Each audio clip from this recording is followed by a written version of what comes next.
Wonderful, wonderful. You can actually feel love in this place.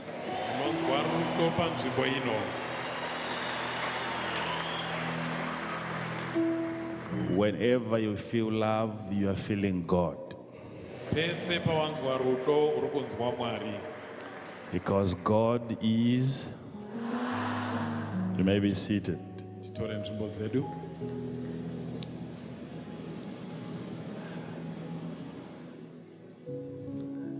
Chapter 4, Ephesians, verse 27, while we are seated.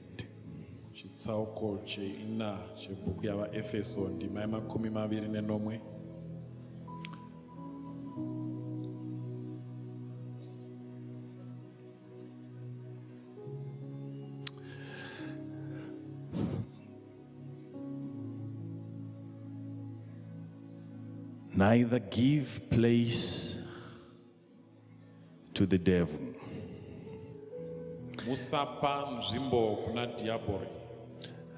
Let's read it together.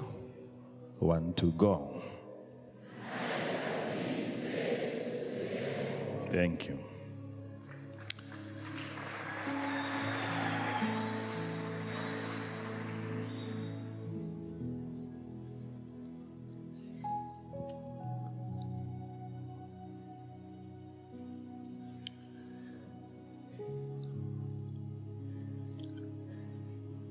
Most people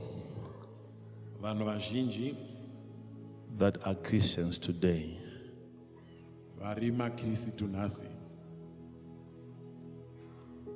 they are victims of wrong information about the devil.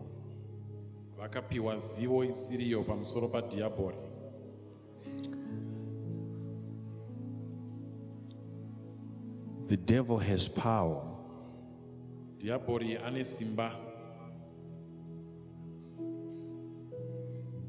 but he is not as powerful as they say he is.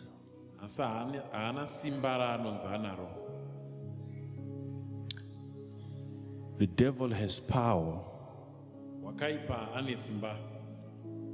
but he is not that powerful.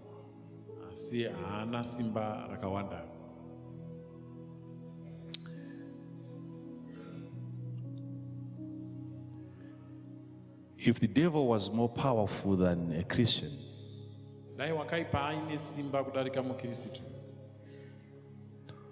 then becoming a Christian would be the most dangerous thing to do.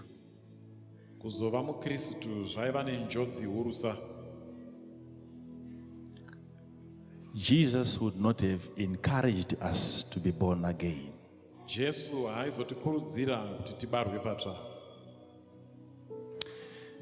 Our enemy has power. The devil has power.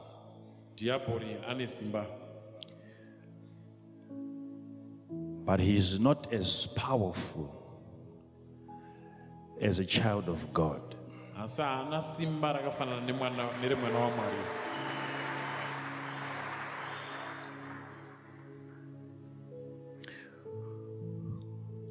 For him to have the power that we have,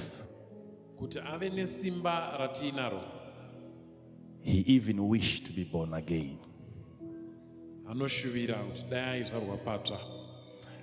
And unfortunately, the blood of Jesus does not work. It doesn't wash the sins of angels.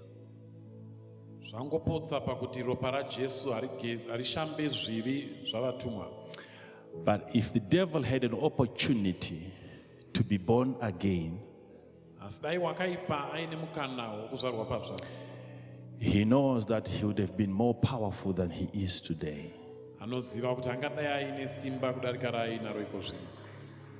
There is nothing on the face of the earth as powerful as a child of God.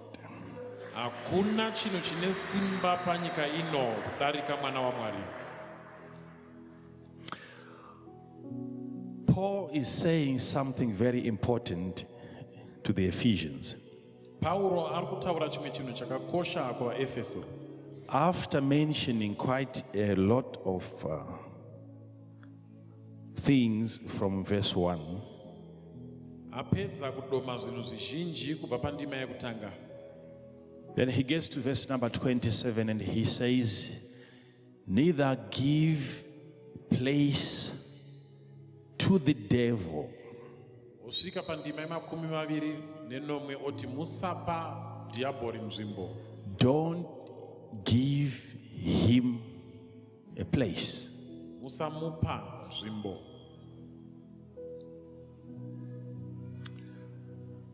So according to me, when I study the word of God, Ini kana ndakatarira shoko raMwari, I can comfortably say the devil is a homeless guy.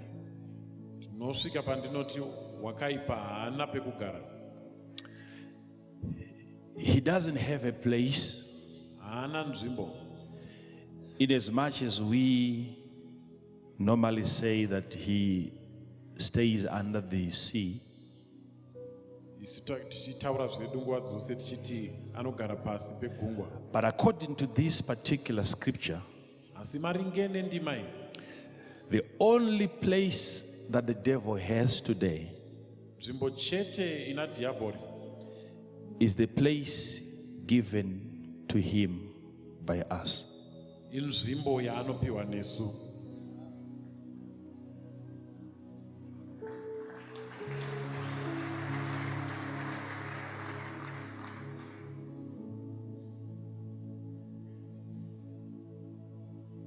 Think about that. Pafunge ipapo.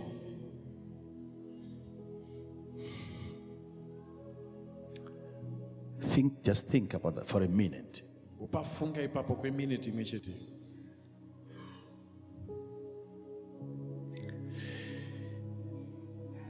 Don't give the devil a place. Usapa dhiabhori nzvimbo. It means he's so desperate for a place. Zvinoreva kuti anoshuvira chose kuti ave nenzvimbo. Why is he desperate for a place? It is because he doesn't have a place of his own. Chikonzero achishuvira nzvimbo kuti haana nzvimbo yakewo. If finally the devil is going to get a place, Kana wakaipa achizowana nzvimbo, he gets it from us. anoiwana kubva kwatiri. Until today, he is so desperate. Kusvika pari zvino anoshuvira zvakanyanyisa. What he desires so much in your life Chaanonyanya kudisisa muupenyu hwako is not really so that you go to hell. hakusi kuti uende kugehena. He desires a place in your life, Anoda nzvimbo muupenyu hwako, which he doesn't have power to get it from you. asi haana simba kuti aitore kwauri. He doesn't have that power to get space in your life. Haana simba irero rekuti awane nzvimbo muupenyu hwako. But at some point, you will have to surrender the space to him. Asi pane chimwe chinhanho unotozomupa nzvimbo ndiwe. Don't give. If the Bible is saying, give not, don't give, don't give, don't give, don't give. Kana bhaibheri richiti usapa, usapa, usapa. This is probably the only scripture that encourages us not to give.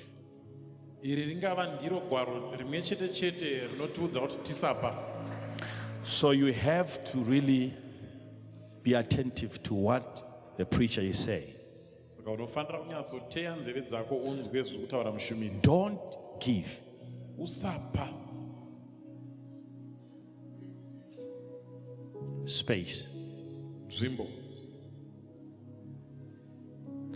to the devil. kuna dhiabhori. Paul is a man of extreme and great revelations. Pauro murume wezvizaruro zvemhando He yepamusoro-soro. knows exactly what the devil can do from a space that you give to him. Anoziva zvinogona kuitwa newakaipa kubva panzvimbo yawamupa. The devil wants a space in your family.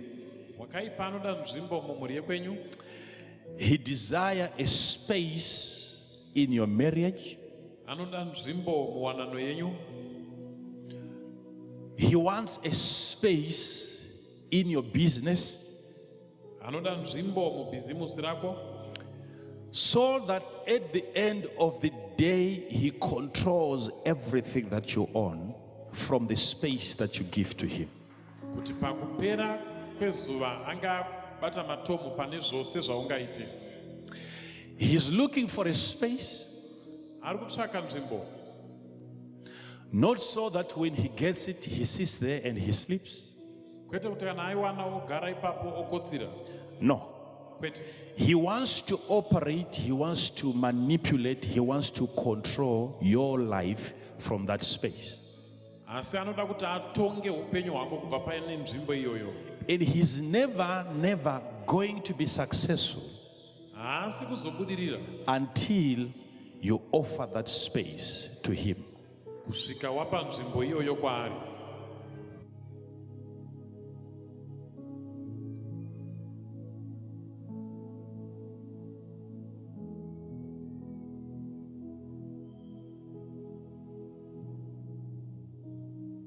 Territorial dominance Chikuriri munharaunda. I don't think there is any theme that empowers a child of God more than that theme. Handifunge kuti pane dingindira rinopa simba kumwana waMwari kudarika dingindira. Because according to my research, Nekuti mutsvakiridzo dzangu, the entire Bible Bhaibheri rose it is a book about territorial dominance. ibhuku rine chekuita nechikuriri chemunharaunda. Majority of the battles and wars that we have in the Bible Hondo zhinji dzatinadzo mubhaibheri were over territories. dzaiva pamusoro penharaunda. Until today, nations are fighting over territories. Kusvika pari zvino nyika dziri kurwira nharaunda. More than over spoils, more than over money, they fight over space, territories. Kudarika mari, kudarika zvimwe zvose vari kurwira nzvimbo. Which means even today, Zvinoreva kuti kunyange nhasi as children of God, savana vaMwari, our fight should be over one thing, which is territory. hondo yedu inofanira kuva pamusoro pechinhu chimwe chete chinova nzvimbo. And that's what the devil is after again. He wants space, he wants a territory. Ndo chimwewo chiri kurondwa newakaipa, anoda nzvimbo, anodawo nharaunda yake. Why? Because he doesn't have any. Sei? Nekuti haana yake. Even places that we think belong to the devil, Kunyange nzvimbo dzatinofunga kuti idzi ndedzadhiabhori, somebody, a human being, a child of God, kune mwana waMwari handed over that place to the devil, wakapa nzvimbo iyoyo kuna dhiabhori, not God. kwete Mwari. The devil is so desperate for space. Wakaipa anoshuvira nzvimbo zvakanyanya. The reason why he fell from heaven, Chikonzero wakadonha kubva kudenga, it wasn't because they discovered the cigarette in his pocket. hakusi kuti vakawana mudzanga wefodya momwe make. He wanted space. Waida He nzvimbo, wanted to be above the stars, aida kuti ave pamusoro pechadenga, above the mountains. pamusoro pamakomo. He's fighting for space. Ari kurwira nzvimbo. Even when he was thrown down to earth, Nyange wakandwa pasi, it doesn't mean that earth was given to him. He was thrown down.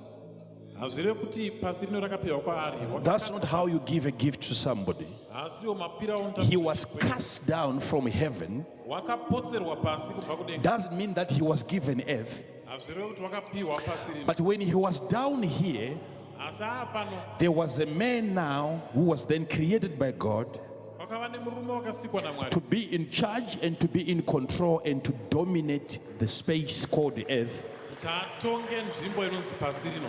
And it was that man who gave space to the devil. Murume iyeye ndiye wakazopa nzvimbo kune wakaipa. The reason why Adam was placed in the garden by God, chikonzero Adama wakaiswa mubindu naMwari. God wanted him to guard it. Mwari waida kuti arichengetedze. Guard it. Arichengetedze. Protect the garden. Chengetedza bindu. From who? Kubva kunani? The devil had already fallen. The enemy was already around, desperately looking for space. And God gave Adam power to protect the garden, because that's the only place where order was concentrated. And God knew that the devil, when he sees order, he wants a space. He wants to get into your life today because there is so much order. Not because you are wicked, not because you are evil, not because you are disorganized, because you are the most orderly person that he has ever met. And because you represent the garden represents order. A snake was found in the garden. There was a snake.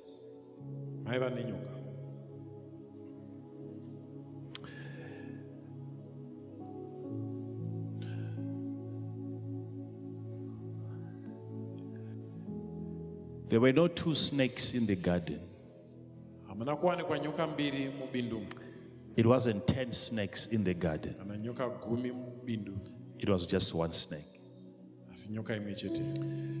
You don't need a lot of enemies. You just need one snake. One snake in your life that you don't deal with properly will bring pain into your life. One snake can make you lose your garden.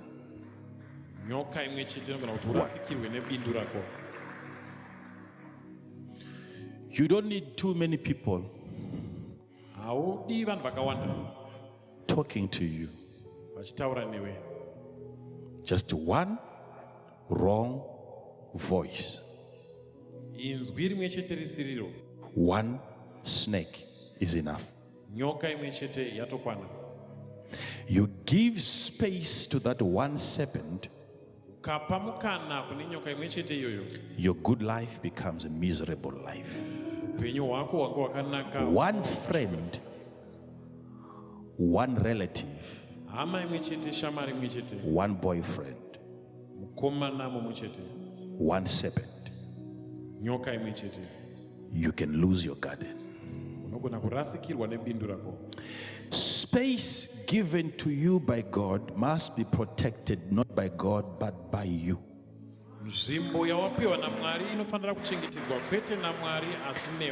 God was busy in heaven. Prophetically, he could see the devil sneaking into the garden, but he never stopped him. And when the conversation between the serpent and the woman was going on, God did not interrupt that conversation. Because it is never his responsibility to protect your space. Your space must be protected by you. If you discover the devil in your garden, if you discover a serpent in your garden,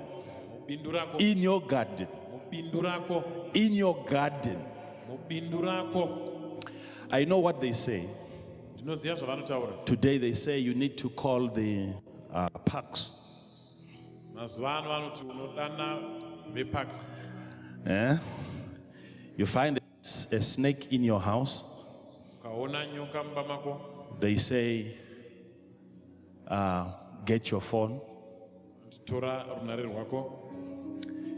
If it's not charged, you put it on the charger first. Kana isina moto woisa pachaja. If you don't have airtime, Na usina airtime. you leave the snake alone, you go into the street, get a juice card, Woenda unotenga juice card. so that you call somebody Kuti udane mumwe munhu from the parks wekuparks. so that he comes and he'll get rid of the snake for you. Tauya kubvisire nyoka iyoyo. A snake in my house. Nyoka mumba mangu. Wow.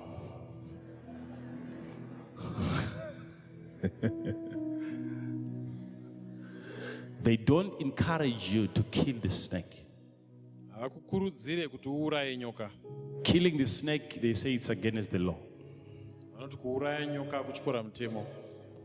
They have snakes more protected than your children. Nenyoka dzakachengetedzwa kudarika vana vako.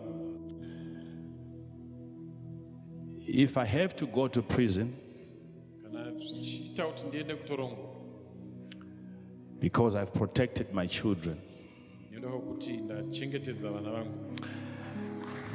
I will have to go to prison. Mufanira kuenda kutorongo. If I have to call them, Kana ndichizovadana it will be so that they come and do the body viewing. kuti vazoona mutumbi.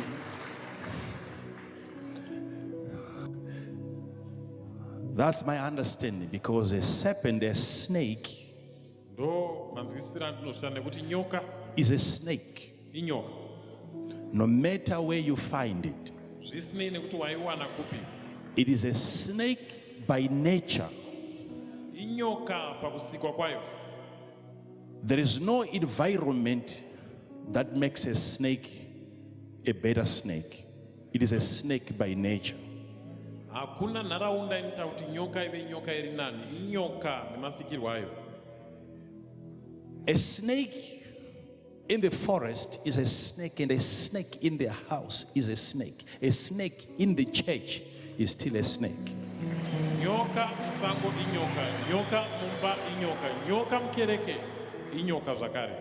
Environment does not change the nature of a snake. Nharaunda haishandure unyoka hwenyoka. I'm saying this because some of you, Ndikutaura izvi nekuti vamwe venyu there are certain snakes you gave space to kune dzimwe nyoka dzamakapa nzvimbo. because you were thinking maybe the person is so rough like this because maybe if I can try to love him more, Kuti maifunga kuti maybe if I can try to open more doors and accommodate this space. I'm saying environments can never change a snake.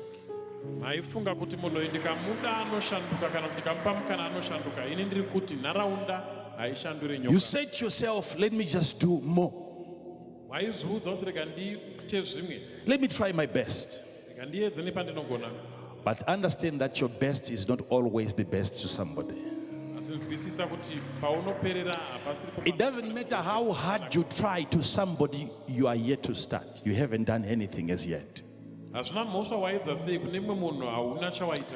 It doesn't matter how much you give to people, they'll still say, how much is left? Imagine if he can give me so much, how much is left? Zvisinei nekuti wapa vanhu zvakawanda sei, vanotarisa kuti saka iye asara nei kana achindipa You zvakawanda. can never convert a snake. Haugone kutendeutsa nyoka. A snake will never become a bird one day, no matter what happens. Nyoka haigone kuzova shiri rimwe ramazuva zvisinei nekuti zvaita sei. All you can do is to protect your territory, make sure no serpent, no snake enters. Zvaungangoita chete kuchengetedza nharaunda yako kuna kuti hakuna nyoka And the inopinda. only language that every snake understands, I've done a research, it's a stone. You pick a stone, Mutauro imwe chete unonzwisiswa nenyoka idombo chete. that's it. Now I want you to understand Ndinoda kuti unzwisise that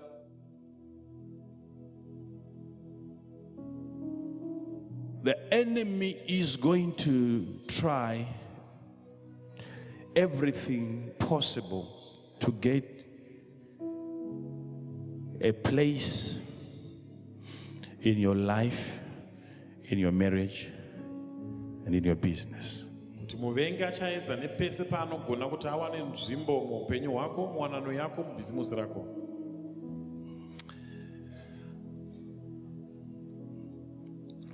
He wants a space in marriages, especially nowadays. Anoda nzvimbo muwanano zvikuru sei mazuva ano. Yeah.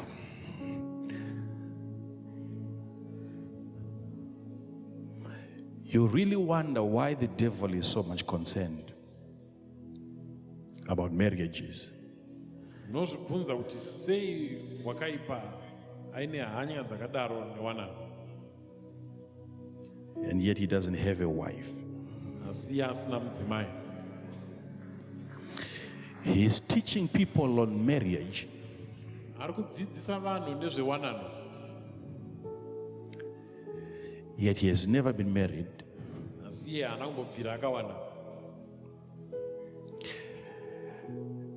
At least with Jesus, we are the wife. Kuna Jesu ndisu mudzimai wacho. That's what the Bible teaches us. Ndozvatinodzidziswa neBhaibheri. Non-believers are not even married to the devil. Vasingatendi havana kutombowanikwa newakaipa. Why would the devil want space in marriages like this? Why is he so desperate to be accommodated in marriages? Sei wakaipa achitsvaka nzvimbo muwanano saizvozvo. Some few days ago, some of you probably you watched our president being interviewed on CNN. Mazuva mashomanana apfuura vamwe vedu munofunga makaona mutungamiri wedu wenyika achibvunzurudzwa paCNN. And there was this guy who was so aggressive, pointing his two little fingers at the president. Pane muchinda wairatidza uturu chaizvo achinongedzera minwe yake miviri kune mutungamiri wenyika. In the middle of an economic discussion. Pakati penhau dzezvemari.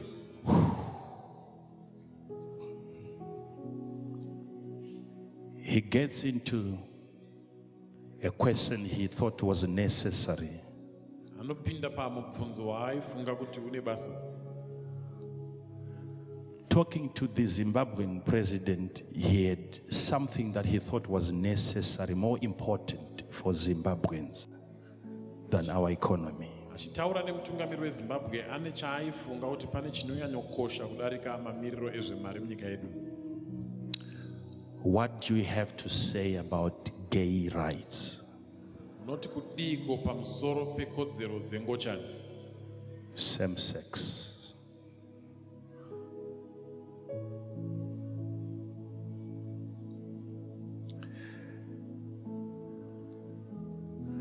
And in fact, he was calling it human rights. Aitoti kodzero dzavanhu.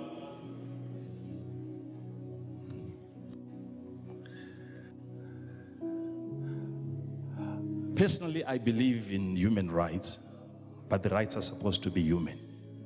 Ndinotenda mukodzero dzevanhu, asi kodzero dzacho dzinofanira kuti dzine hunhu.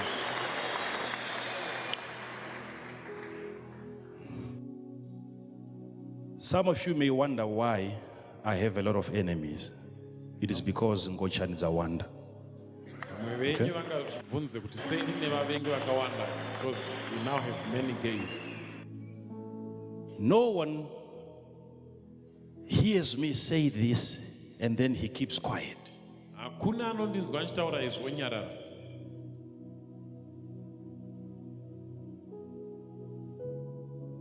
But the president said, I'm focusing on the economy. Mutungamiri wenyika ndokuti meso angu ari pane mamiriro ezvemari. And according to me, he was saying, no. What's your position? He said, I'm there to protect the Constitution. The guy said, okay, how about, we want to hear your opinion. What are you going to do? And he said, that's not our priority as of now. So you can imagine, we have somebody here Tine munhu pano, a mother mai, who is a widow. She vakafirwa, has got no job, havana basa, no source of income, havana kwavangawani mari. and she's sitting at home looking at her only daughter. Vakagara kumba vakatarisa mwanasikana wavo mumwe. And the daughter is so desperate, she's sick. Musikana uyu ari kurwara. And this widow doesn't have access to health facilities. Shirikadzi haikwanise kuendesa mwana wayo kuchipatara.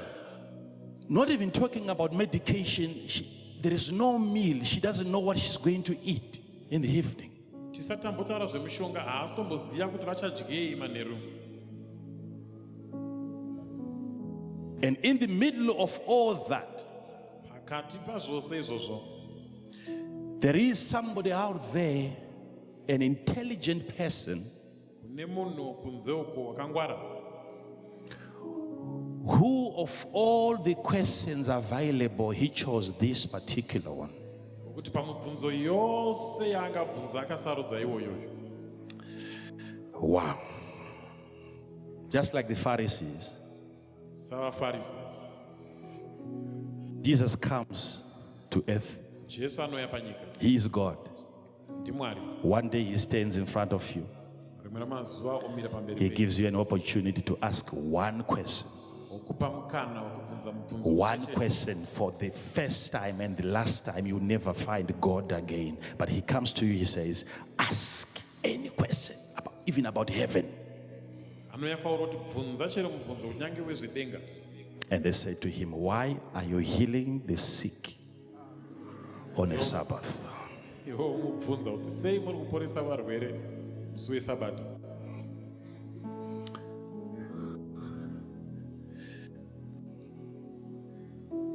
Look at our generation, people that think are the most intelligent. Tarisai vanhu venguva yedu vanofunga kuti vakachenjera chose. We call ourselves civilized. Tinovati tinozviti vakarongeka.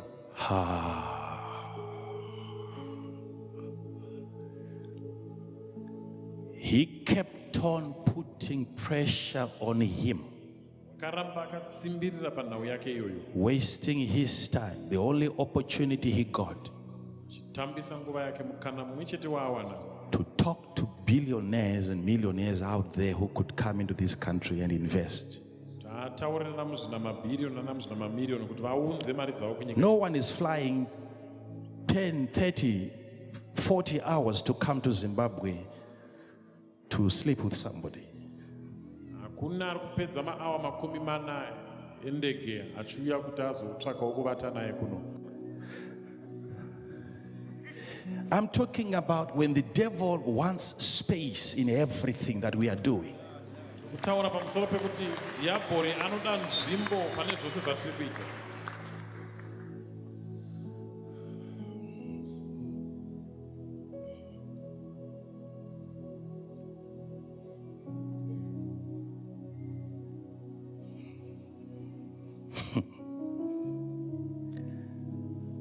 So every time I'm sitting, I'm watching these things happening, I'm wondering, Nguva dzese dzandinoona zvinhu zvichiitika ndini ndichizvibvunza, what's wrong with the devil? dambudziko newakaipa nderei? The devil should be taking some kind of medication. Ngaipa anofanira kunge achinwa imwe There is mhando something yemapirisi. wrong with the devil. He needs help. Ane dambudziko, anoda rubatsiro. Unfortunately, the only person who can help him, he rebelled against God. He rebelled against him.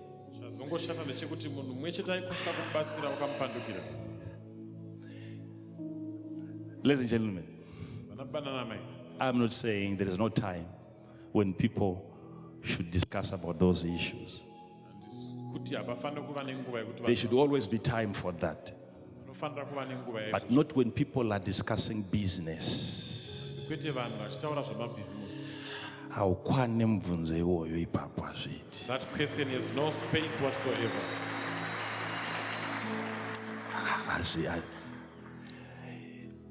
Aiwa, ndikutoti chero nyaya yekutomboti murume arara nemukadzi But inopinda even papi heterosexual sex, haiziyo nyaya yacho inopinda papi pakukurukura nyaya dzekubudirira kwenyika yekutomboti murume arara nemukadzi inokwana papi pa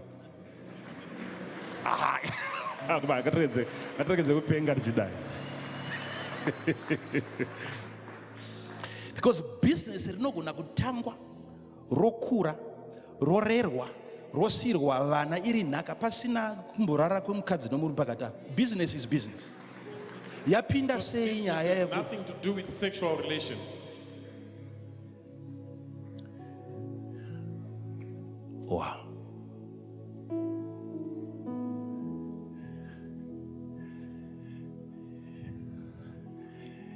Ivo ndokuramba vakatsika vakati ndiri kuti Zimbabwe is open for business. And he kept on pressing, saying, I'm saying Zimbabwe is open for business.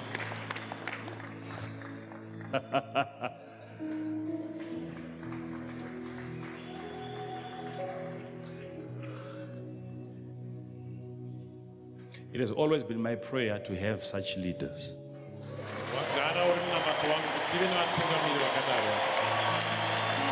That has always been my prayer.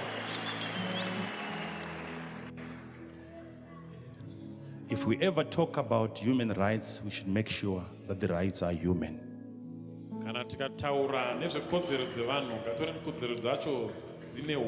These are not animal rights. These are human rights.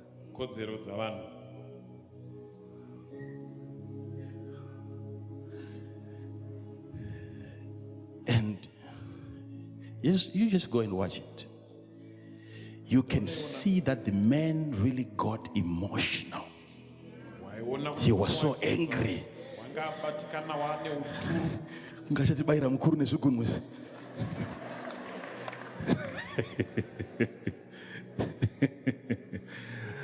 Wow, hey, it's amazing. Some people, you wonder how they were groomed as they were growing up.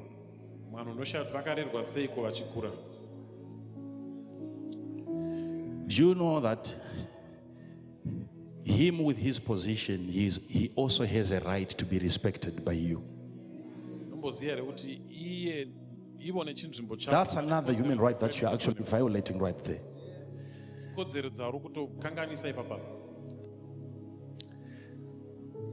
There are certain people that if you look at them, just talking of age, I cannot be seen myself in age, not achievements, age. I can't be pointing my fingers at an elderly person.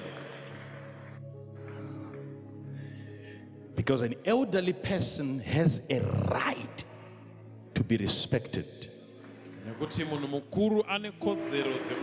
Because they have seen a lot that you have never seen. Huh?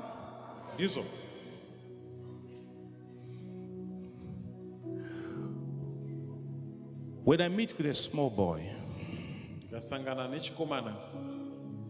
that small boy must always understand that with the years that I've spent on earth, I've had thousands of experience that he is ever going to experience. He is yet to experience. He is never going to experience probably.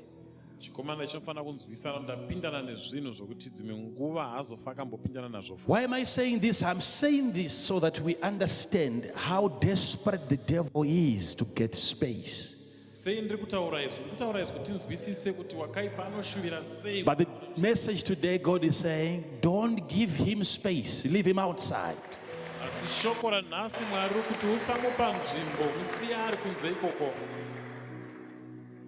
People are fighting over space. I don't know what else. If you're not fighting for space, I don't know what else you're fighting for. Eh? Yes. Yes. That's what you see in the idea of embassies in every country. That's the idea behind embassies, that every nation wants to be represented in another country. That's why the US embassy. Just look at how big the US embassy is.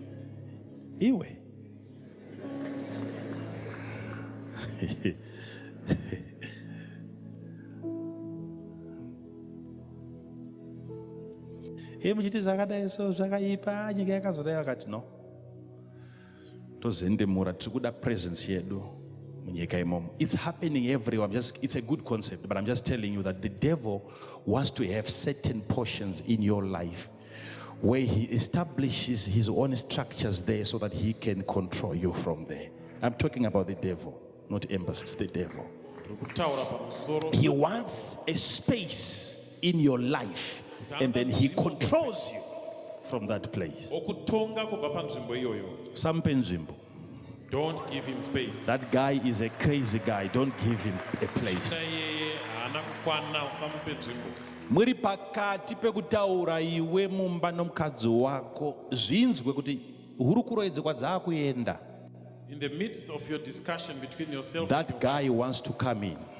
Know that he wants to establish an embassy in our marriage, but we will not give him that space. He has to remain outside. But we will not give him space.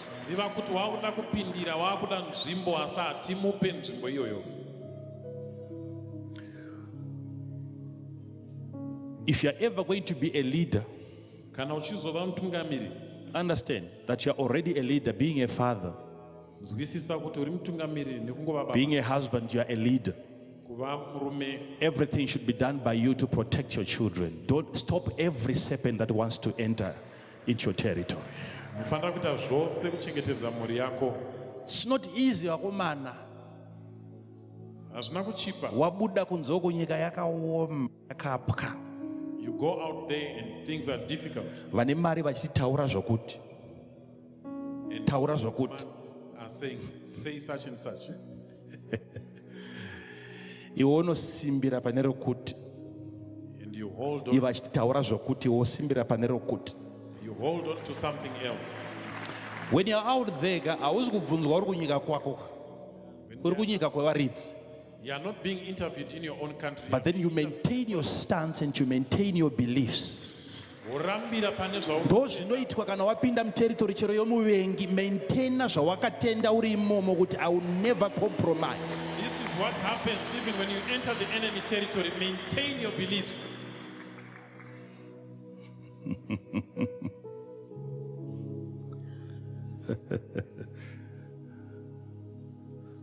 No matter what people say, keep snakes out of your garden.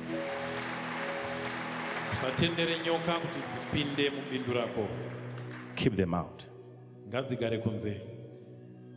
Pick anything that you can pick.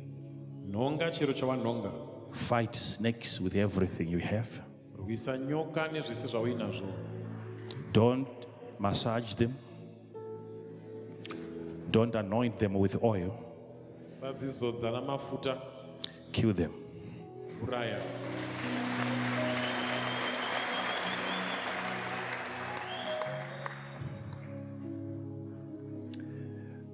Vashona anodaro kuti dzimwe nguva nyoka unoiona kuti inoruma chinhu chaisingadyi.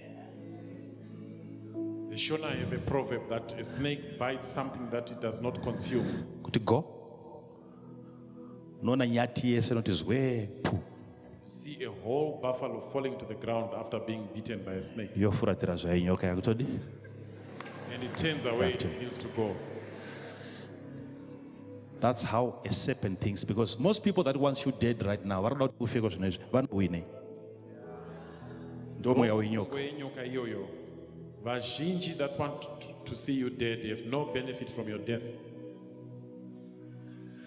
Ndotsaka muchiona vanhu vazhinji vanongoita mabusinesses avo, especially muno muAfrica muno. This is why you see so many people that try their businesses in Africa. Especially ukatanga business remari usina business naMwari. If you start a business that is worth so much and you have no business. Unozona vese vane mabusiness avakaita zvinongonzi pane zvinhu zvinoitika pamba pake, vana vake vakazodaiso, mukadzi wacho vakazodaiso, mai vake vakazodaiso. Zvenge ndivo vanobata bata, but unobata batirwa. You hear of nenyoka dzinongovenga dzikaona nyati ichifamba pangoti ha mazitsapfu ese aya ari tichingofamba nyanga. pfungwa dzemuroyi ukada kudzitsvagira padzo. Ndosaka Mwari akangoti anza kana abatwa ngaadi gaurai. Na kunoita mhuri yekuti uyu atanga business, atanga chitoro, ende kana chitoro chazosara chinosarira mwana chinodi anoitenga nyaya iyoyo kunzwa kuti regai ndichipengesa vacho vamwe vese vasara tigona kuti anotora chitoro ndiani. But hazvina mhosva kuti vese vapenga, hapana pauchatora chitoro iwe achizi chako.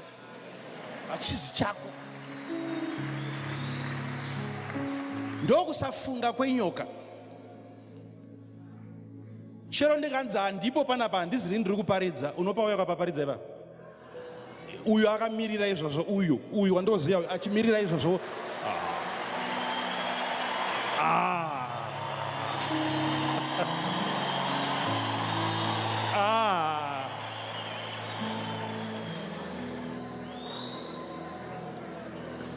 What I know about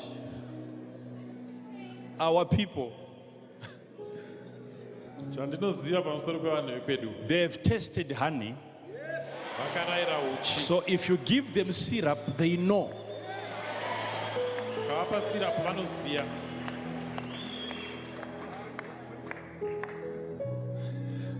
Huh?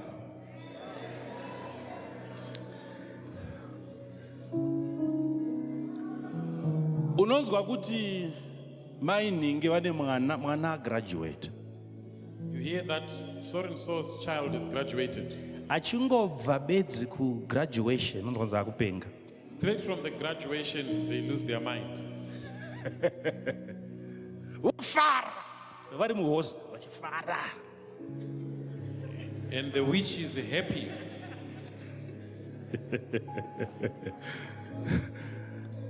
Dadirewo nikamwana kanodzi hey kakazenda zenyika kakazinodzidza kakadi takapengesa. They say now you cannot show off. Iwo wapengeserwa mwana. You that have your child bewitched. Marwadzo ekuti mwana apenga pamusoro pazvo zvinonzi ndiwo wadi futi ndiwapengesa mwana wako. Ndo vanotanga varoye vacho vapengesa, vanotanga kuti ndiwo wadi wapengesa On top mwana of wako. bearing the pain of what has happened to your child, you are accused of bewitching your own child.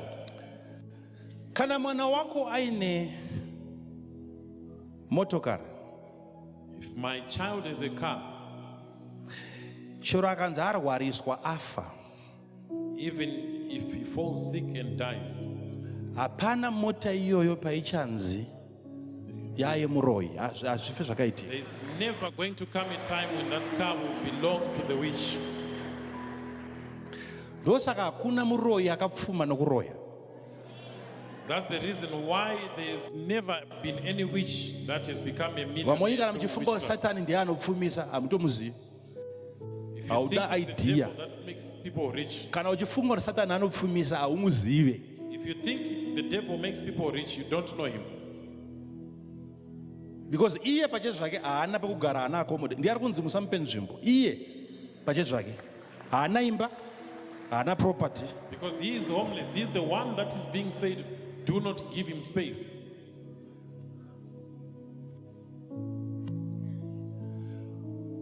Muri kushanda, muri kubasa, You are employed somewhere.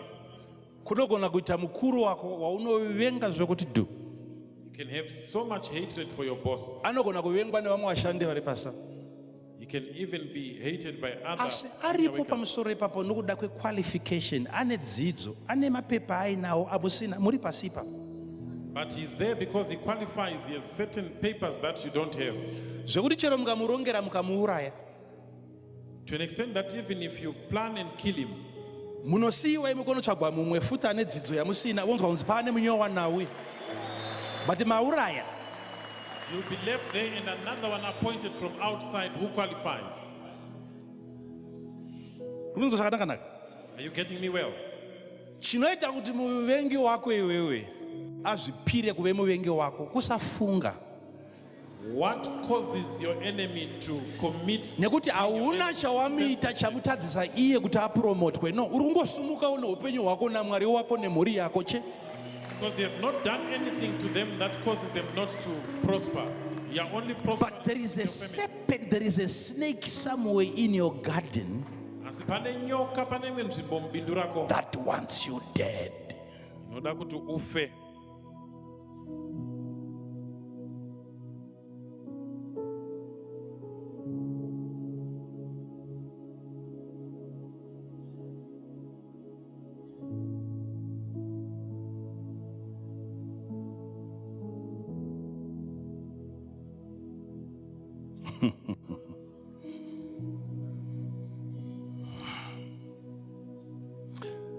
That snake is in your life today. Nyoka iwe iri muupenyu hwako nhasi. And you don't have to blame anyone. Haufaniri kupomera munhu. You gave him space. Wakamupa nzvimbo. If you have the power to give space to him, Kana uine simba rekupa nzvimbo, you still have the power to take it away from him. une simba zvakare rekubvuta nzvimbo iyoyo.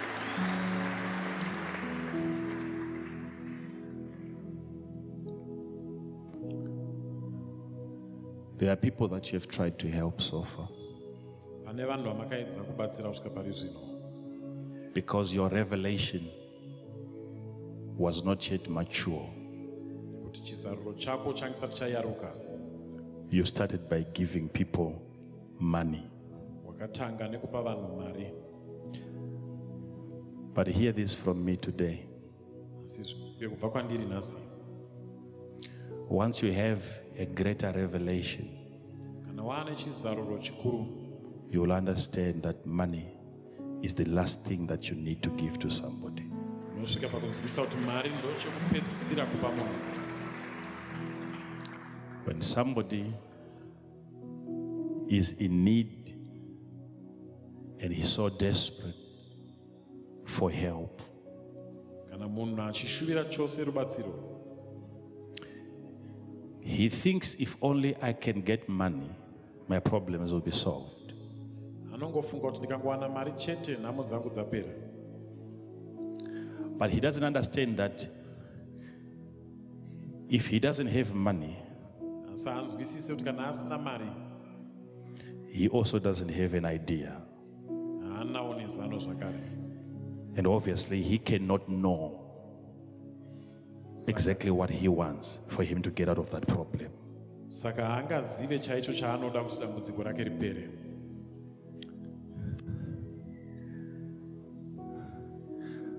Poverty is not lack of money. Nhamo hakusi kushayikwa kwemari. It can be a lack of ways, lack of ideas. Unogona kuva kushayikwa kwemazano. So if you don't have money Kana usina mari, and you think the best idea is if only I can have money, uchifunga kuti zano rako ndo chairo ndikangowana mari chete. remember you had money before. Rangarira kuti wakambova nemari kare. You had money before and you no longer have it. Wakambova nemari hausisina. There could be something around you, about you, or in you Panogona kuva nechinhu pane zvakakukomberedza kana mauri which chases money away in as much as you want to have it.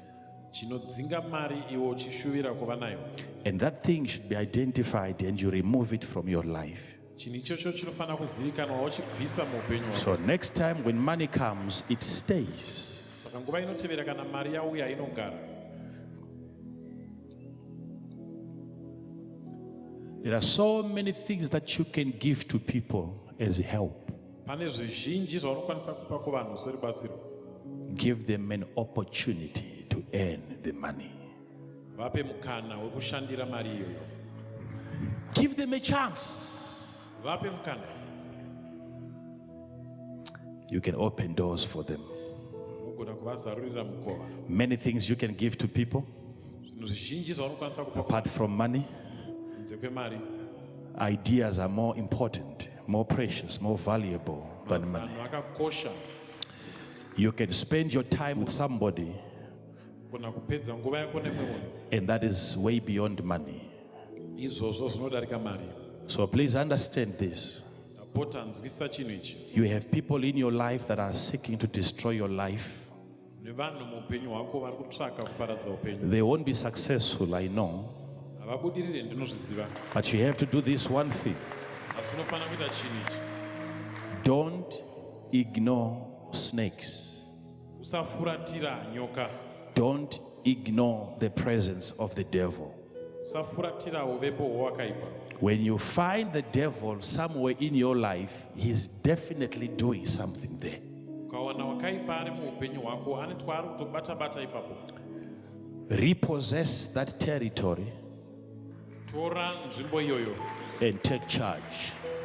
uve nechikuriri. Whether in your physical body, Zvichida mumuviri wako, there munyama yako, could be a part of your body occupied by the devil today. unogona kuva neimwe nzvimbo mumuviri wako yakagarwa. Unongochema nearea iyoyo kuti akomana dai ndisina area ino iyoyo ndo one area unongochema nayo, unongorwara neipapo chete. That is your only health concern. Ipapa kuti uchironga zve 2 years 5 years 10 years from now unonzwa kunge wakutoenda nokuda kwearea iyoyo chete, And for you to plan 10 years ahead, you think you can die anytime because of that particular because health zvinenge zviri kutoita zvichitowedzera pamwedzi wega wega nesvondo rega rega. because it seems as if it is getting worse monthly and even weekly. It's a place in your life that the devil has occupied, Inzvimbo muupenyu hwako yagarwa newakaipa. but you can still recover those places today, Asi unogona kuibvuta zvakare nzvimbo iyoyo nhasi. and you can repossess those territories one more time. Inogona kuva yako zvakare nzvimbo iyoyo. Don't give him space. Usamupa nzvimbo. Don't give him space. Usamupa nzvimbo. Don't give the devil space. Usapa diabori nzvimbo.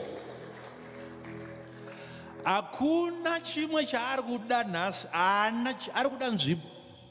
There is nothing else that he is craving for today but space. Either in your leg Shida mugumbo rako or in your mind, kana mupfungwa dzako, and he controls you from there. okutonga kubva ipapo. Something that is disturbing you today Chimwe chinhu chiri kukuvhiringidza nhasi is not supposed to be disturbing you. hachifaniri kunge chitombokuvhiringidza. You gave space to that thing and chiri kukudya. Wakapa nzvimbo kuchinhu ichocho and it is eating you from within. Chirwere chese ka Every disease chiri panza outside there, hachisi chirwere, it's not a disease ndavachina wacharwarisa. because it has not caused anybody to fall. Chikangopiwa nzvimbo Once it is given a place mumunhu, in a person,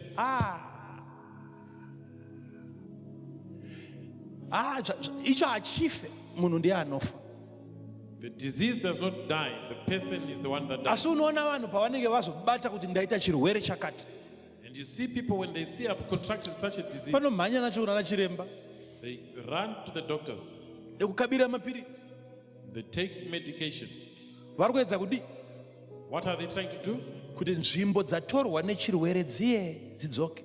They are trying to recover the places that have been taken. Nekuti once wakaipa awana space mauri, he destroys you from inside. Because once the devil has taken space in you, anokuparadza kubva mukati. So identify those places today dzaunoona kuti panapa ndakatorerwa ndima panapa. Ongorora nzvimbo idzodzo where you can identify that I've lost this particular place, Motopushana ipapo. and you begin to push it. Kutozviziva kuti iyi nzvimbo iyi ndakaitorerwa hatisina control over this area. You identify that I no longer have control over this place, But muupenyu wangu but it's in your life. unozvinzwa kuti muupenyu wangu.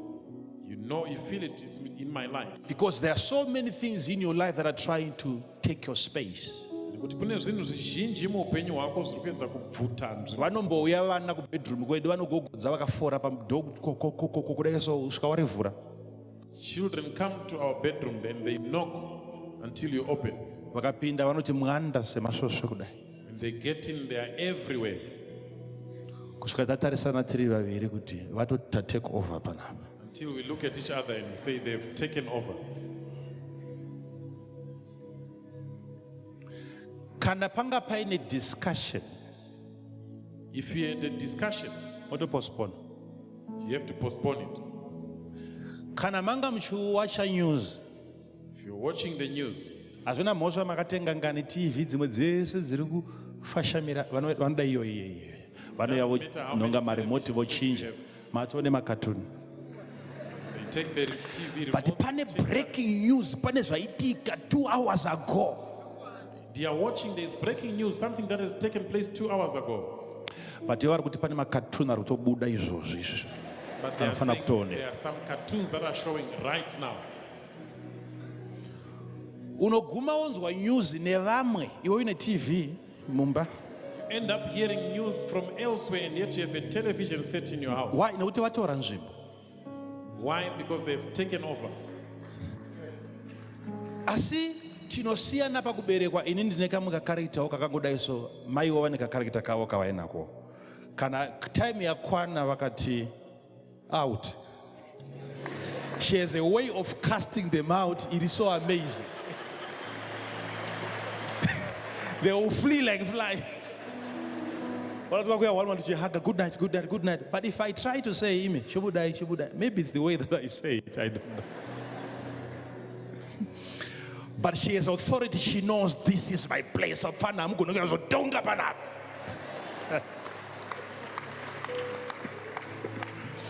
It's very important to know your boundaries and understand your authority and exercise it. Zvakakosha kuziya miganhu yako wotonga zvachose imomo. Kugara gumbata so kuti kana vapedza vachaenda. Kudayo kumira kuti kana vapedza vachaneta vachaenda. If you sit back and wait for them to tire and then leave your bedroom, you'll end up being the one leaving. So there is never a day when the devil is going to willingly move out of your life. You have to make that decision yourself today and you chase him out of your territory. Saka kuna zuva rekuti wakaipa achabuda ega muupenyu hwako, unofanira kuita sarudzo iyoyo womudzinga kubva muupenyu hwako. Abudi. You'll never leave. So identify the devil.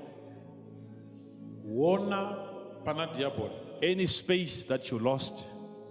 Yese nzvimbo yawakarasikirwa nayo. Pamwe wasina control iko zvinezvi. Maybe you no longer have control. Vamwe venyu sana baba mudzimba. Some of you as husbands in wakatosarenda kuti handichataura futi kutaura kwako amai. you have surrendered and left all the talking to your wife. Because you are afraid something might happen because kune zvakatomboda kutomboitika zvaunotoziva kuti Nekuti wakutya kuti pane zvingangoitika because there are signs. let me tell you something, you have actually lost that place. Ndikandikuudze chimwe chinhu watorasikirwa We have to do everything and recover that place. unofanira kuita zvese kutora nzvimbo iyoyo. Hakuna iyoyo. Doesn't operate that way. Woti wewe in the name of peace. Woti because ndikutsvaka rugare. Wosarenda office yako. You surrender your office Mai vopinda. and your wife gets in there. Ndava wakunamata wakuenda kuchechi. Because you are now born again.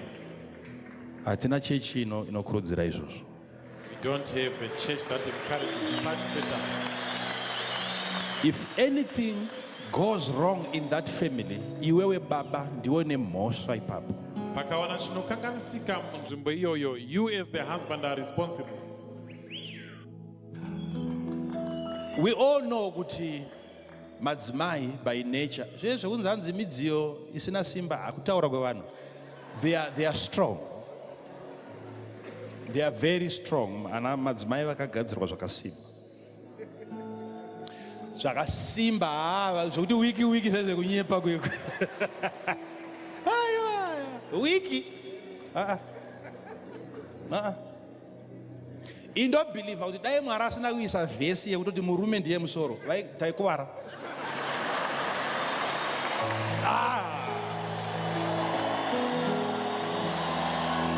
Because dzimwe nguva ukada kuzvitsvaga kuti zvanga zvine need here yekulebhula kuti uyu ndiwo musoro. You think of it and say, was there a need to label and say, this one is the head? Ndokutaura chokwadi murume anga asina chance. I'm telling you, men had no chance at all. Ah.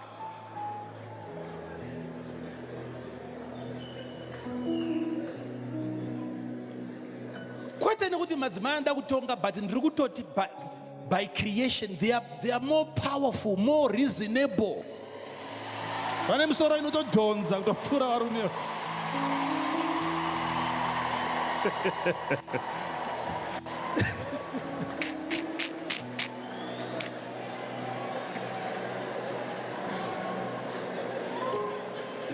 Iwo ambofunga kuti sei baba vakafa mai vakasara vana vanongogara zvakanaka. Have you ever considered why after the death Tutaura of the zvinhu father, zvebrain chaidzo kuti saka musoro wacho pafa musoro. Pafa musoro kunzi musoro wafa. Ivhu kuvhu dota musoro wafa uvigwa kudai so. the head has died and is buried? Vana vanosara vachingodya pamba. The kids will still eat at home.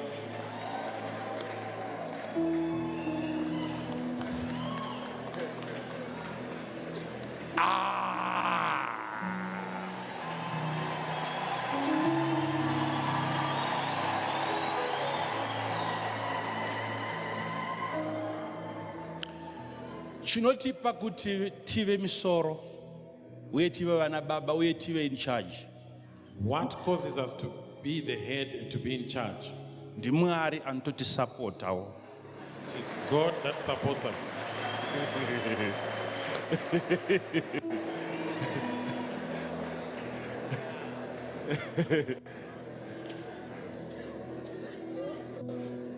Otherwise panyika pana hapana chedu varume.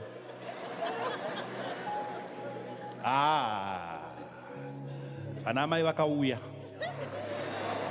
The women have come. Ende vari kutora ma-territories. They are taking over territories.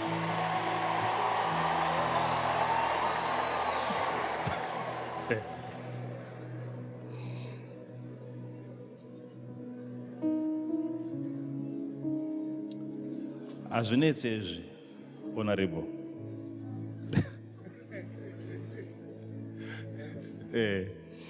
One day munongosiya spana yenyu, spana yemota iyi. Ingoisiya chiri pamunofunga kuti ndopango. Tsvagai pamunofunga kuti nonga apa ndopangwa, mosiya chipanera ipa.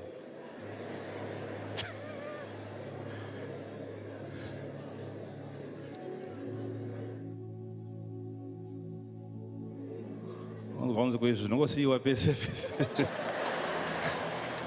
One span inonzi pese pese.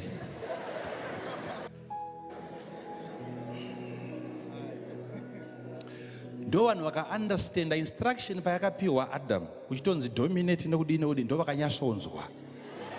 These are the people that have understood the instruction to Adam that dominate. Izvozvo sometimes it's because we don't have a way of managing that intelligence iri mavari. Kungoti dzimwe nguva hatigone kunyasobopa uchenjeri huri mavari. Ndo inotipa kuti varume tigume takutange tine simba pazvibhakera nekusosumudza mukadzi achikandwa nekuko nekudini. It's because pane a contest inenge iripo. Because there is a contest Yemafungiro. of the minds. Because dzine padzinonodhonza dzaamai. Because there are times when women think Zvaunonzwa iwe sababa kuti kana tikachirwa zvedu panapa right. and as a man he resort to the physical. Dzimwe nguva tine nharo ndava kana tati taakudayiwa sana baba. We are argumentative because when we decide to take on a particular Iwe path, wati but nzira yakadai munhu wamauya naye kana ari patakadya naye nezuro munhu uyu ari right. Aiwa right. and they try to use their intuition and tell you this person is not a good person, but you maintain that. Oh.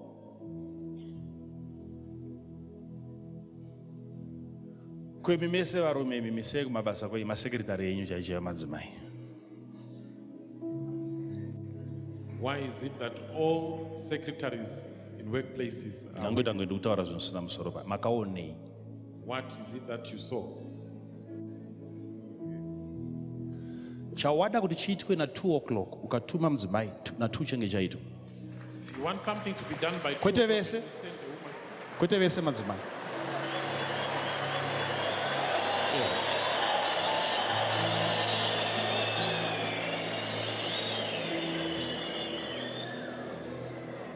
Why? They are ready to take instructions because by nature they are receivers. By nature, vanhu vakagadzirirwa naMwari kureceiver. Whatever zvavareceiver kubva kumurume, tarisaone vana zvavakaita. Whatever zvavareceiver kumurume, they can work on it and produce something much better than zvavakapiwa.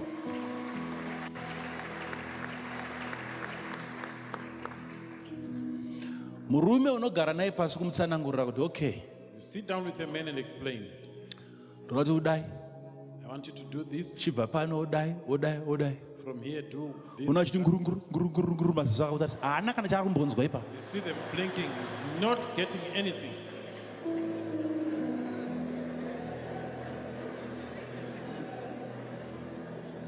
Bad receivers. Iye Satani wacho akatozviziva kuti ndikatotaura kutonegotiata kuti muchero udyiwe. Totaura nani? The devil knew that for the fruit to be eaten, he had to speak to the woman. Who knows kuti pamwe haana kumbotanga nauna Adamu. Pamwe akatomboenda nauna Adamu but anoteerera chaichaya kuti Adamu amire nyaya itaurwe ipere. Aiwa.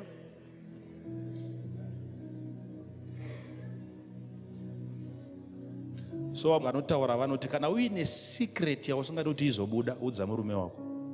Ndava haasi kuteerera zvauri kutaura.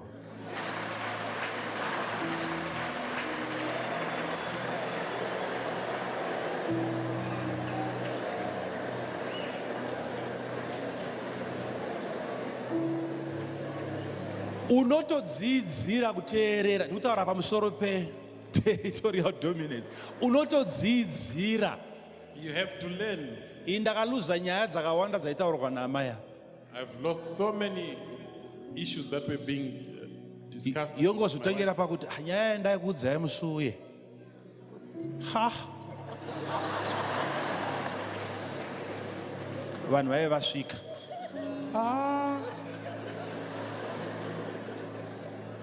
Unzwe kwavabva vanhu vacho. Kuda naAustralia. Ha. Saka vaya kuzondona.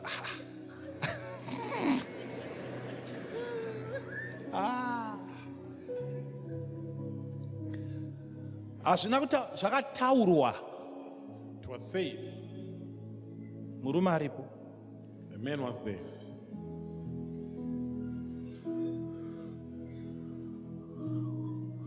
We are not good listeners.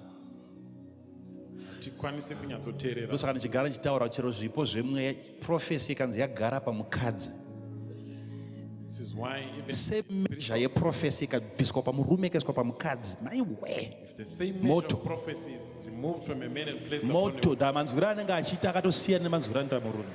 the way they will be hearing. Ukaona ndazobura zita remunhu nedambudziko rake ndabura zita.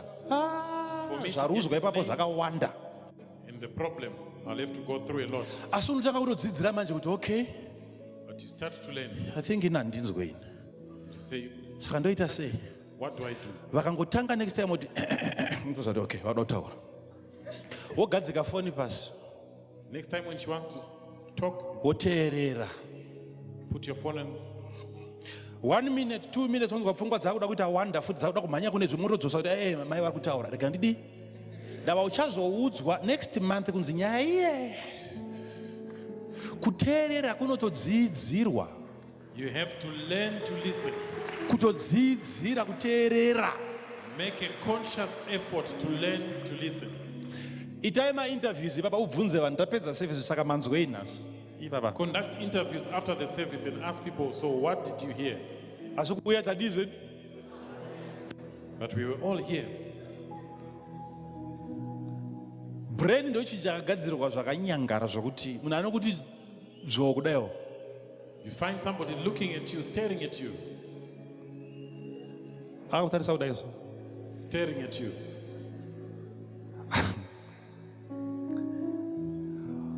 but nyaya yemazondo ichimunetsa zvokuti akunetseka kuti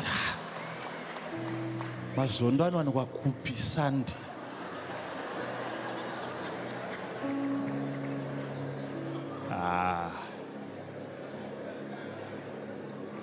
Asi munhu iye akasazobudirira ndiye unonzwa vanhu vachitaura kunzi inganoenda kuchechi kwanhenge asi zvinhu zvakazvisifa aifunga mazondo zvake zvane kuuya anouya but kunzwa it's a different area. Come, but he does not listen. Vashoma vanhu vanouya kuzoteerera panapa voti chese chataurwa ndo chandinoita vanotanhaura vanhu kuti area iyo haizvo takazvipedza takapfuura It's a small number of people that are willing to take every instruction given. They are selective.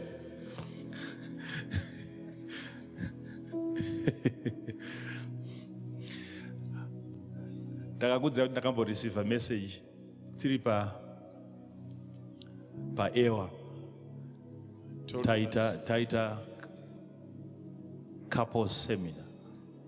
I once received a message after a couple's seminar. Macouples anomva auya nomada kudzidzisa vanhu zvemumba. We had couples and we were teaching them. Saka mumwe maybe angauya for the first time akazowana namba akazowana sei akatextira kuna muvhangeri. And somebody sent a text message to ivo nobva vazondisenderawo vachiti kune munhu awana namba dzangu saka asenda achipopota achiti ndauya kuchechini. and he forwarded the message. What kind of a man of God is this? Munhu waMwari akaita seiko? I came there expecting to hear about the cross and the blood of Jesus. Ndauya kutarisa kunzwa zvomuchinjikwa neropa raJesu. Saka dzaya kucouples seminar. He had come to the couple seminar Suda kunzwa blood. and he wants to hear about the blood. The blood of Jesus. Apa dzine mukadzi ane nhumbu. But his wife is pregnant. But kuti zvitaurwe. How many people vanogumbuka kana pakataurwa nyaya dzemari muchechi vachiitsvaga kubva Monday kusvika Sunday kuseni voya kuchechi. Ndo subject ndo upenyu hwemunhu vanhu vari kutsvaga mari. People are looking for money. But ukakanda mari mumari idzo zvinonzi nyaya dzemari ko ndoiri kutsvaga mabva Monday muchitsvaga mari. But in your preaching, if you talk about money, you upset them. But they are talking. You should for never money to Saturday. want to have a preacher Haufaniri kuva nemushumiri anoparidza zvaunongoda iwewe. that preaches what you desire to hear. Unomudii preacher iye? Why do you need such a preacher? Unomudii? Why do you need such a preacher? Hazviparidzi rega wega. Ndava dzinokunakidza unodziziva. Because you know exactly what your ears are itching to hear. So what I'm telling you now is what is important in your life. Zvandiri kukuudza iko zvino ndo zvakakosha muupenyu hwako. Any space that you have lost, Nzvimbo yose yawarasikirwa try to regain that space. ibvute zvakare.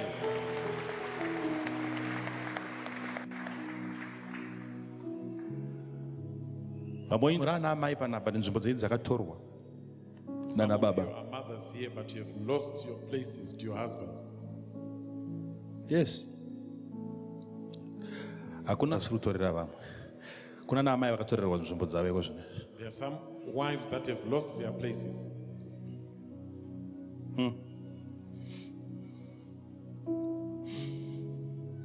Negirwa present yendiro.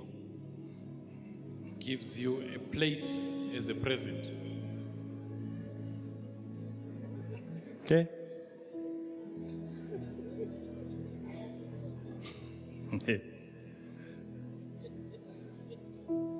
Baba ndo vari kunotenga stove. It's your husband that is going to buy the stove. Ndo vari kunosarudza. Iwe unoiona mota yakutorivhesa kudai pamba. Ndo paunoiona kuti istove. You'll only see it when it arrives. One iyo yauya pamba ndo yaunobvumidzwa kuona dzimwe dzese dzasara ukaya onai. It doesn't give you an opportunity to choose. Kitchen yese ugoshayawo chawakasarudza. Everything in the kitchen, you can't point to any choice of yours. Vaenzi vagoya kuti ndemai pano makaoma kuti kuome. Ndibaba vakadizva vakaoma. Your visitors will praise you, and inside you are saying, "This is not me; it's my husband." Harisi kutaura zvona baba varova nhasi vari pano.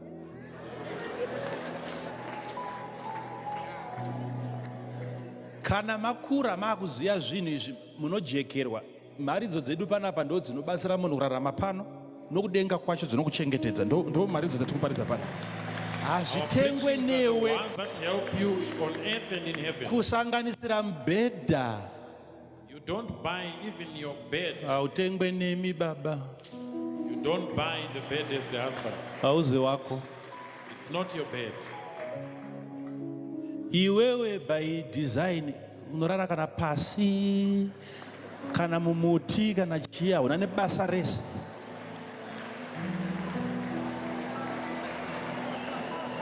By your biological makeup, you can sleep anywhere, even in a tree.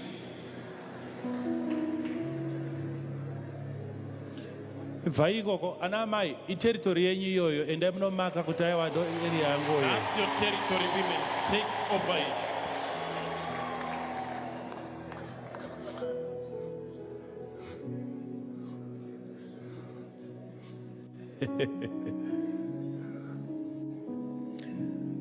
So mayava aiwa ngaite seko kuno ndo kwangoka ndizvozvo. Mototeerera, motondifarira, motoombera maoko modi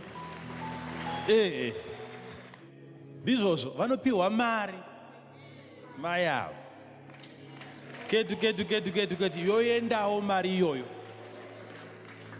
ikatambiswa awanawo chokutambisa pamazuva ako.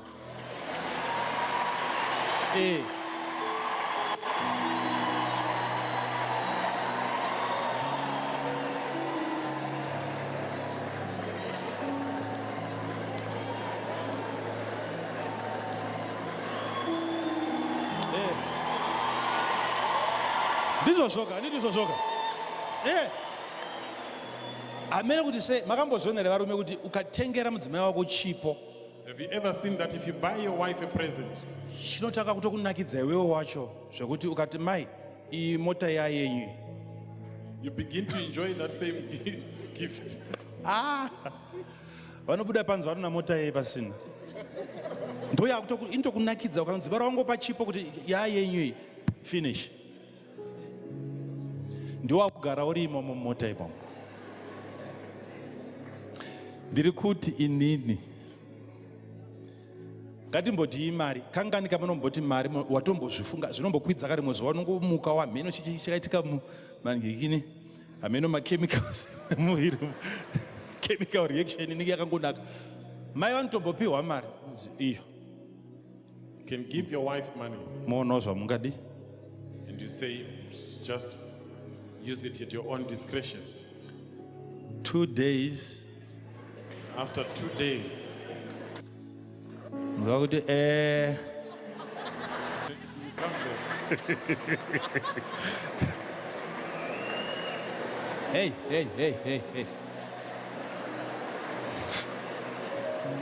And there's something, man. Can rungoda very small. By the way, mama, marinyi mama kazondisere. By the way, do you use that money? Bichana. Bit by bit, you consume it.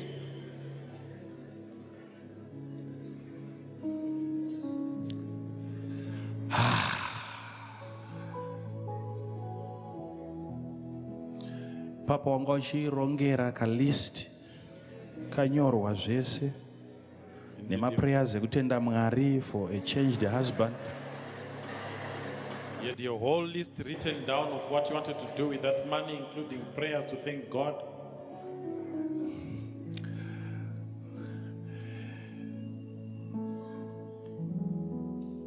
Zvinokosha pamba It is important in every home kuti vana vange vaine maboundaries avo. for children to have their boundaries. Mai vane maboundaries avo, baba vane maboundaries The avo. wife, her boundaries, the husband, his boundaries. Hakuna munhu wemurume anozombofa akagona kuita maresponsibilities aamai. There is no man Hazvigoneki. that can successfully take over the woman's responsibilities. Hazvitoitika, hazvitogoneki. It's impossible. hazvitoitiki kuti uzonzi watozozvigona watoita chai zvingadai zvakaitwa namai woti nemo ndatozopedza zvese nekuyamwiwa hazviiti. You can't take over the woman's responsibilities completely.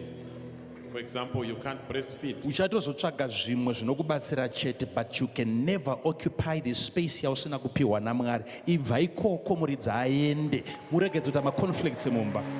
Vacate that place. Let the rightful person occupy it. Woi, yes, erikuitika iyi inyaya yekuti vanhu hamusi kuziva maboundaries enyu. All these arguments are because ziva zvinodecidewa newe saamai nezvinodecidewa nababa. Know what is decided by you as the wife. Ndizvo What here is decided by the husband. musikana webasa haatsvagwe newe baba, siyana nazvo. Musi waanodzingwa ngaarongedze, ngaaende, usapindire nyaya dzevakadzi. Hana kufambira iwewe, hazi mushandi wako, hana kuuya kubhedhuru, auya kukicheni kwevaridzi. Kana wanetsana nabhosi wake ko auitonge nyaya iyoyo kuti uyamugara mukadzoku aiwa. Don't interfere in their matters. Leave them to sort themselves out. Kana zvangokonana panapa, kana wangokonana naamai wotoenda. If there is a conflict, Chereni chaendiri pano ndava tiri kuwirirana, usakonane naamai, ndiye queen wepano. Ndizvo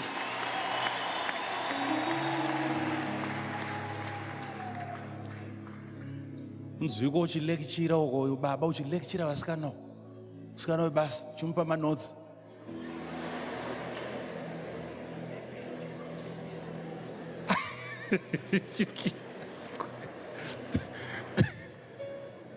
Varume hatiri kudaro, maybe maindastry avhara zvavo akukonzera zvese izvi, taakuswera tese pamba, but otherwise it's not proper. That is not proper. Ndiri kutaurira zvese izvi, ndiri kuti ndokupa kwacho Satani mukana. this is the way that you give the devil space. Ndanzwika? Are you getting me well? Itai mabasa enyu mudzimba. Kana uchiripo uri mupenyu, make sure kuti mukadzi wako haararame upenyu hwechirikadzi. Uripo. Fighter. That's your territory. Do your responsibilities. Make sure your wife does not live as a widow. Ndogara ndakakuudzai zvaamai vatakabvisa muqueue pachecha paHebrona. Vauya so tati chirikadzi, ndokubva vauya vakanomira. Zvikanzi mai vane munhu, zvikanzi aiwa ndisiyei. Tadzisa kupiwa zvinhu panapa, takangofanana neiva vari panapa.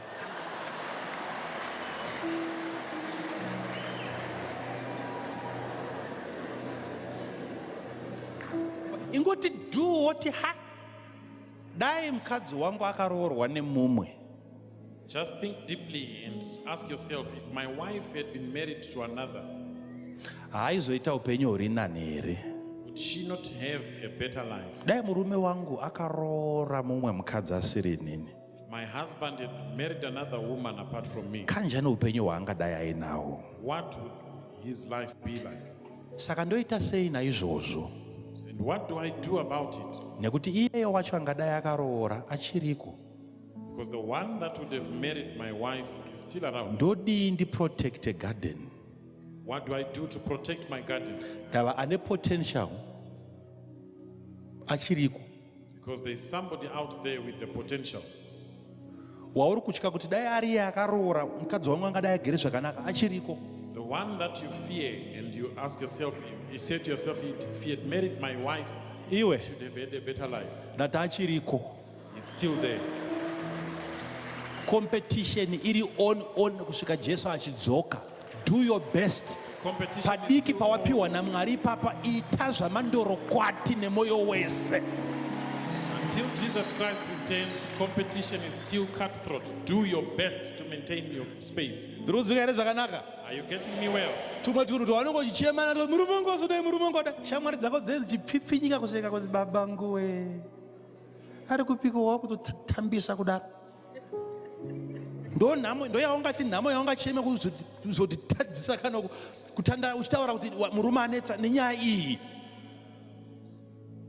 Chawapiwa naMwari protector. Whatever you receive from the Lord, protect. Protecta nemoyo wese ubve panapa pfungwa dzako dzashanduka kuti kana kari kadhakwa kangu indi kadhakwa ndiri kudzokera kwarume kangu ikako kanonhuwa doro nembanje nechii ndizvozvo. Wotoita nemoyo wese auzive zvinoita Mwari iwe kana wapedza kuita pako. Do your part. You don't know what God will do after you've done your part.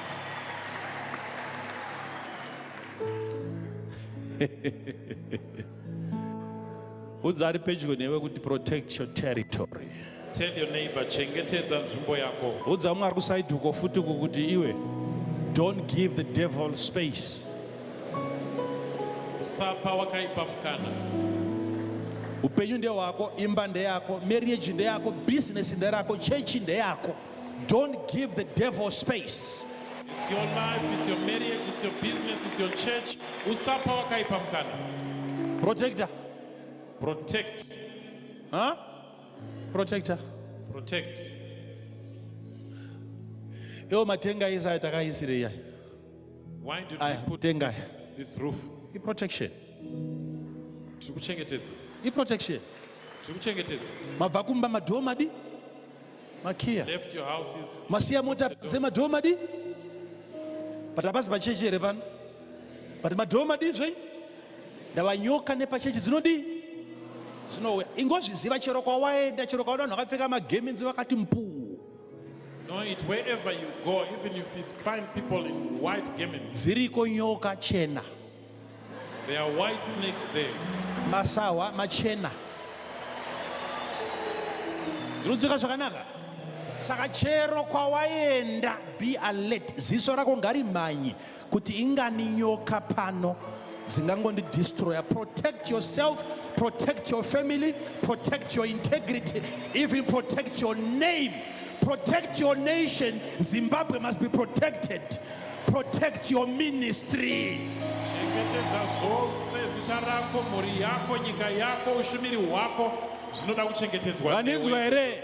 Are you getting me well? Ukanzwa munhu achiti bufu nezve-UFI, If somebody says nonsense about UFI, unomubvunza, you ask them, unoiziva here? are you acquainted with it?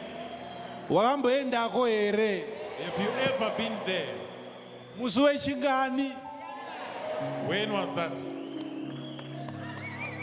Taura kwawaswera.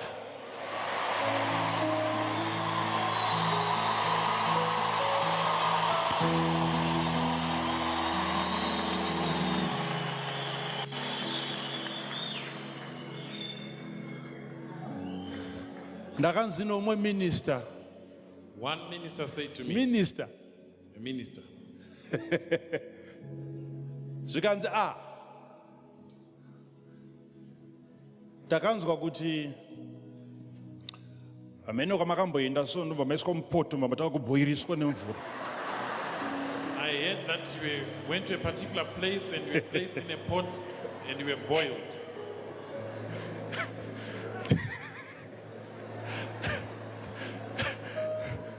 Ndikati minister, And I said, minister, honorable, ati munoratidza kuti pamaikura maifarira ngano still.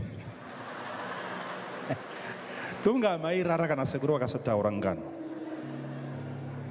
Ne-education yese. with all this education Nekuzoapointwa. and the appointment,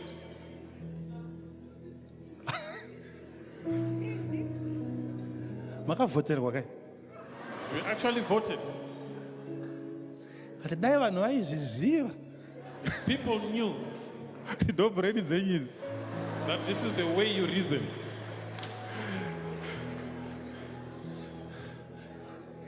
Protect your territory. Chengetedza nzvimbo yako.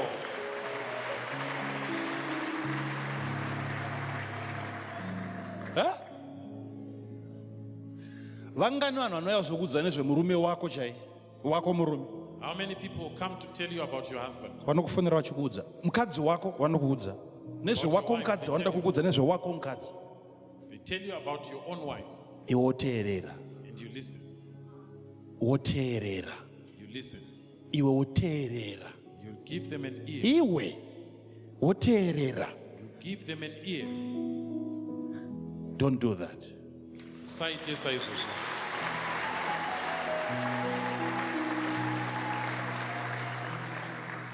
Don't do that.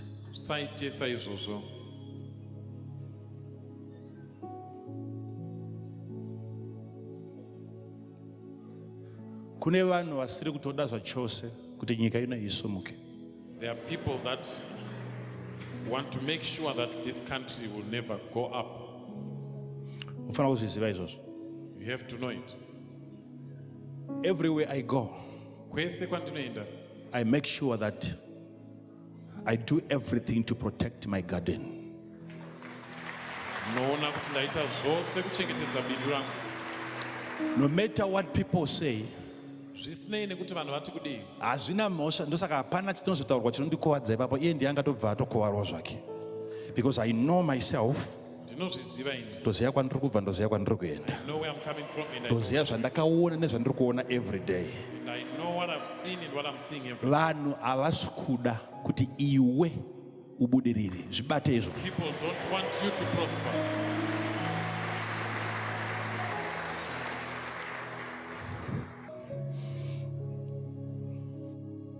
Kana iri nyaya yevanhu vari kutambudzika, If it is about the poor, iko kwaugona kundiparidzira. Unondiratidza vauri kuchengeta first, ndokuratidza vanhu ndiri kuchengeta, tozotaura. you can't preach to me. Show me those that you are looking after and I'll show you those that I'm looking after.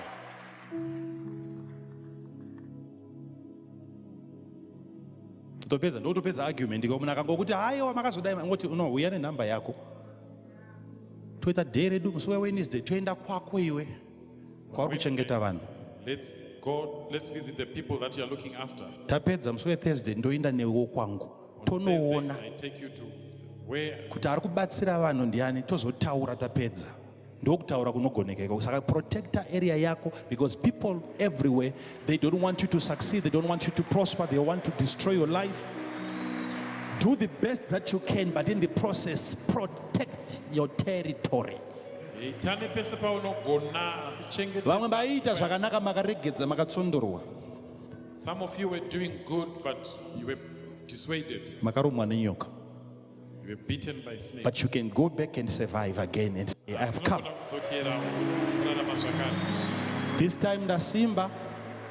This time ndakuziva. And you say this I'm time much more stronger. Go back and face your enemies. Iva vakamboda kukudestroya in the past. Zokera unonangana nebaba. Wataura kuti aiwa ndaudzwa nomuprofita kuti nyika ino ndeyedu tese. You say I got a word from the prophet that Upfumi ndewemunhu wese. prosperity is for us all. Tese tine right yekuvaka dzimba, ndizvo zvoka. We all have a right to build houses. Zvakapera zvazvo imi tisu tina Mwari wacho, tisu tine simba racho. We are the one with the power. We are the Hatingarambe tichidadirwa nevahedheni tichishandira vahedheni. No, tisu tina Mwari wacho akasika nyika. We cannot continue admiring non-believers. We are the ones that have the God that created this earth. Shout, I'll protect my territory. I am not hearing you shout, I'll protect my territory. Wow, put your hands together for the Lord.